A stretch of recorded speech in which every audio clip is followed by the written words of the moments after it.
राजस्थान के एक रेतीले इलाके में कुलधरा के पास एक छोटा सा गांव था, भानगढ़ी।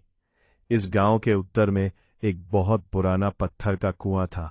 गांव के बुजुर्ग कहते थे कि सूरज ढलने के बाद उस कुएं की मुंडेर पर पैर रखना अपनी मौत को दावत देना है। कहा जाता था कि 100 साल पहले गांव में भयंकर अकाल पड़ा था। पानी की एक एक बूंद के लिए लोग तरस रहे थे। उसी दौरान गांव की एक महिला, जिसका नाम रज्जो था, अपने बच्चे के लिए पानी मांगने उस कुएं पर गई थी। गांव के कुछ दबंगों ने उसे पानी देने से मना कर दिया और झड़प में वो अपने बच्चे के साथ कुएं में गिर गई। तब से वो कुआं सूख गया, लेकिन गांव वालों का मानना था कि रज्जो की आत्मा आज भी वहीं प्यासी भटक रही है। शहर से 3 दोस्त, आर्यन, कबीर और निशा, एक डॉक्यूमेंट्री बनाने भानगढ़ी आए। उन्हें इस भूतिया कुएं की कहानी में बड़ा रोमांच नजर आया। गांव के सरपंच ने उन्हें चेतावनी दी, बेटा, उस कुएं के पास मत जाना, वहां की हवा में दर्द और प्यास है। लेकिन आर्यन ने हंसते हुए कहा, काका, हम पढ़े लिखे लोग हैं, इन सब बातों पर यकीन नहीं करते। रात के करीब 12 बजे थे। दोस्त कैमरे और लाइट लेकर कुएं के पास पहुंचे। कुआं गहरा और बेहद डरावना लग रहा था।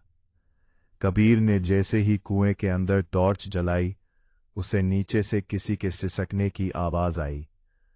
बेटा, बहुत प्यास लगी है, थोड़ा पानी दे दे। निशा डर के मारे कांपने लगी। आर्यन, यहां से चलते हैं, ये जगह ठीक नहीं है। लेकिन आर्यन को लगा कि कोई गांव वाला उन्हें डरा रहा है। उसने एक पत्थर कुएं में फेंका। पत्थर नीचे टकराने की आवाज नहीं आई, बल्कि ऐसा लगा जैसे वह किसी नरम चीज पर गिरा हो। अगले दिन से कबीर की तबीयत बिगड़ने लगी। उसे बार बार महसूस होता कि उसका गला सूख रहा है, चाहे वह कितना भी पानी पी ले। उसकी आंखें अंदर धंस गई थीं। आधी रात को कबीर अचानक बिस्तर से उठा और पागलों की तरह कुएं की तरफ भागने लगा। आर्यन और निशा उसके पीछे भागे। जब वे कुएं के पास पहुंचे तो उन्होंने देखा कि कबीर कुएं की मुंडेर पर खड़ा था। उसकी आंखें पूरी तरह सफेद हो चुकी थीं। उसने मुड़कर देखा और एक ऐसी आवाज में बोला जो उसकी नहीं थी, पानी बहुत गहरा है पर मीठा है, तुम भी आओ। और इससे पहले कि कोई उसे रोक पाता, कबीर ने कुएं में छलांग लगा दी। आर्यन ने नीचे झांक कर देखा। कुआं जो सालों से सूखा था, अब खून जैसे लाल पानी से लबालब भरा हुआ था। कबीर उस पानी के ऊपर तैर रहा था और उसके चारों तरफ दर्जनों सफेद हाथ उसे नीचे खींच रहे थे। तभी कुएं की दीवार से एक औरत की आकृति उभरी। उसकी गर्दन टूटी हुई थी और वो धीरे धीरे ऊपर चढ़ने लगी। निशा और आर्यन अपनी जान बचाकर गांव की तरफ भागे, लेकिन उन्हें महसूस हुआ कि वे जहां भी जा रहे हैं, कुआं उनके पीछे पीछे आ रहा है। वे जिस घर में छिपे, उसके आंगन में भी वही पत्थर का कुआं प्रकट हो गया। अगली सुबह गांव वालों ने देखा कि कबीर और आर्यन दोनों कुएं की मुंडेर पर मृत पड़े थे। उनके शरीर पूरी तरह सूख चुके थे, जैसे किसी ने उनके शरीर का सारा पानी खींच लिया हो।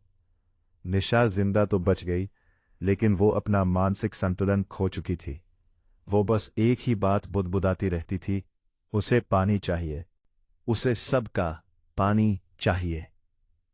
आज भी अमावस्या की रात को उस कुएं से बाल्टी चलने की आवाज आती है, जैसे कोई आज भी अपनी प्यास बुझाने की कोशिश कर रहा हो।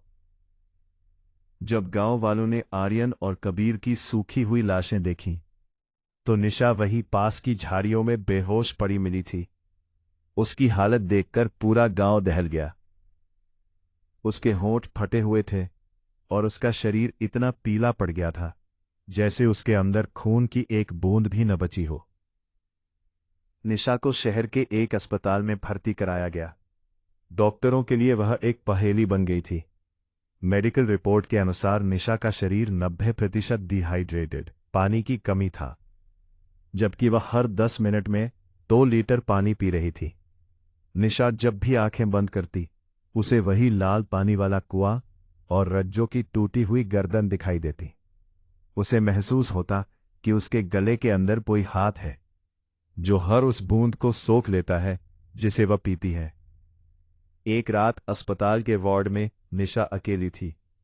अचानक कमरे का तापमान गिरने लगा। दीवार के कोने से पानी रिसने लगा, लेकिन वह पानी नहीं बल्कि वही गंदा और बदबूदार कुएं का कीचड़ था। निशा चिल्लाना चाहती थी, पर उसकी आवाज नहीं निकली। उसने देखा कि फर्श पर गीले पैरों के निशान बन रहे हैं जो सीधे उसके बिस्तर की ओर आ रहे थे। वही औरत रज्जो अब निशा के बेड के पास खड़ी थी। उसने अपना ठंडा और गीला हाथ निशा के पेट पर रखा और फुसफुसाते हुए कहा, तूने मुझे पानी नहीं दिया, अब तू ही मेरा जरिया बनेगी। अगली सुबह जब नर्स कमरे में आई तो निशा वहां नहीं थी। पूरे कमरे में कीचड़ फैला हुआ था और दीवारों पर खून से लिखा था, प्यास अभी बाकी है। पुलिस ने छानबीन की तो निशा उस अस्पताल से मीलों दूर उसी भानगढ़ी गांव के पुराने कुएं के पास मिली। वो कुएं की मुंडेर पर बैठी थी और खाली कुएं में झांककर पागलों की तरह हंस रही थी।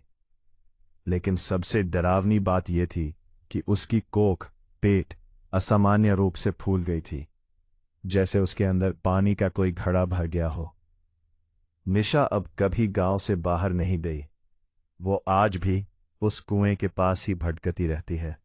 लोग कहते हैं कि वो अब इंसान नहीं रही, बल्कि उस कुएं की रखवाली बन चुकी है। जो कोई भी उस रास्ते से गुजरता है उसे निशा दिखाई देती है, जो हाथ में एक पुराना पीतल का लोटा लिए खड़ी रहती है और पूछती है, थोड़ा पानी दोगे क्या? अगर कोई उसे पानी दे देता है तो वो गायब हो जाती है, लेकिन अगर कोई मना करता है तो वह कुआं फिर से सक्रिय हो जाता है। निशा की हालत और गांव में बढ़ते खौफ को देखकर गांव के सरपंच ने पास के एक पहाड़ पर रहने वाले अघोरी तांत्रिक भैरव बाबा को बुलाने का फैसला किया। भैरव बाबा अपनी कठोर तपस्या और रूहानी ताकतों के लिए जाने जाते थे। भैरव बाबा जब गांव पहुंचे तो उन्होंने कुएं की तरफ देखते ही अपनी आंखें बंद कर ली। उन्होंने अपनी धूनी रमाई और गंभीर स्वर में बोले, यह सिर्फ एक रूह नहीं है, यह 100 सालों की जमा हुई नफरत और प्यास है। इसे शांत करने के लिए खून का नहीं, प्रायश्चित का चढ़ावा चाहिए। अमावस्या की रात को भैरव बाबा कुएं के चारों ओर एक सुरक्षा घेरा बनाया। उन्होंने निशा को उस घेरे के बीच बिठाया। निशा की आंखों में अब इंसानियत नहीं बल्कि रज्जो की शैतानी चमक थी। जैसे ही भैरव बाबा ने मंत्र पढ़ना शुरू किया, कुएं से भयानक चीखें आने लगीं। कुएं के अंदर से काला धुआं निकलने लगा और अचानक जमीन फटने लगी। निशा का शरीर हवा में उठने लगा और वो अपनी गर्दन को 360 डिग्री घुमाकर बाबा पर चिल्लाने लगी, यह कुआं मेरा घर है और ये गांव वाले मेरी प्यास। भैरव बाबा ने अपनी झोली से एक प्राचीन ताम्रपत्र निकाला और उसे कुएं में फेंकते हुए चिल्लाए, तेरा बच्चा मरा नहीं था, उसे गांव की सरहद पर एक अनाथालय में छोड़ दिया गया था। तेरी प्यास पानी की नहीं, अपने वंश की है। यह सुनते ही रज्जो की आत्मा शांत होने लगी। बाबा ने बताया कि रज्जो का वंश आज भी उस गांव के एक हिस्से में जिंदा था जिससे गांव वाले अनजान थे। बाबा ने उस परिवार के सबसे छोटे बच्चे को बुलाया और उसके हाथों से कुएं में गंगा जल और दूध अर्पित करवाया। जैसे ही उस मासूम बच्चे के हाथ से पानी कुएं में गिरा, एक जोरदार धमाका हुआ। कुएं की मुंडेर टूटकर अंदर गिर गई। निशा के शरीर से एक काला साया निकला और धुएं में तब्दील होकर आसमान में ओझल हो गया। निशा जमीन पर गिर पड़ी, लेकिन इस बार वह होश में थी और उसकी आंखें सामान्य थीं। भैरव बाबा ने आदेश दिया कि इस कुएं को तुरंत मिट्टी और अभिमंत्रित पत्थर से भर दिया जाए और इसके ऊपर एक हनुमान मंदिर बनाया जाए।